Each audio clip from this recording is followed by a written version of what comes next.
ಸನ್ಮಾನ್ಯ ಸಭಾಧ್ಯಕ್ಷರೇ, ಬೆಂಗಳೂರಿನ ಕೆಆರ್ ಪುರಂ ಐಟಿಐ ಕಾರ್ಖಾನೆಯಿಂದ ಹೊಸಕೋಟೆ ನಗರವರೆಗೂ ವಾಹನದ ದಟ್ಟಣೆ ಅಧಿಕವಾಗಿರುವುದರಿಂದ ಮೆಟ್ರೋ ಸಹಿತ ಮೇಲ್ಸೇತುವೆ ನಿರ್ಮಾಣ ಬಗ್ಗೆ ಮಾನ್ಯ ಉಪಮುಖ್ಯಮಂತ್ರಿಗಳ ಗಮನನ ಸೆಳೆಯುತ್ತೇನೆ ಸಭಾಧ್ಯಕ್ಷರೇ. ಇದು ಬಹಳ ಶರತ್ ಅವರು ಬಹಳ ಹೋರಾಟ ಮಾಡ್ತಾ ಇದ್ದಾರೆ. ವಿಪರೀತ ಏರಿಯಾನು ಬೆಳೀತಾ ಇದೆ.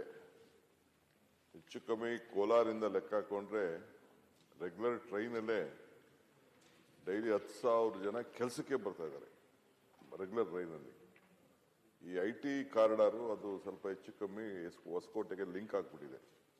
ಅವರು ಕೇಳೋದ ಅವಶ್ಯಕತೆ ಇದೆ.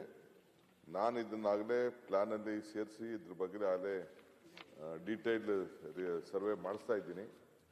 ಅವರ ವಿಚಾರ ಕರ್ನಾಟಕ ಸರ್ಕಾರ ನಮ್ಮ ಮೆಟ್ರೋ ಸಹಾನುಭೂತಿಯಿಂದ ಮುಂದಿನ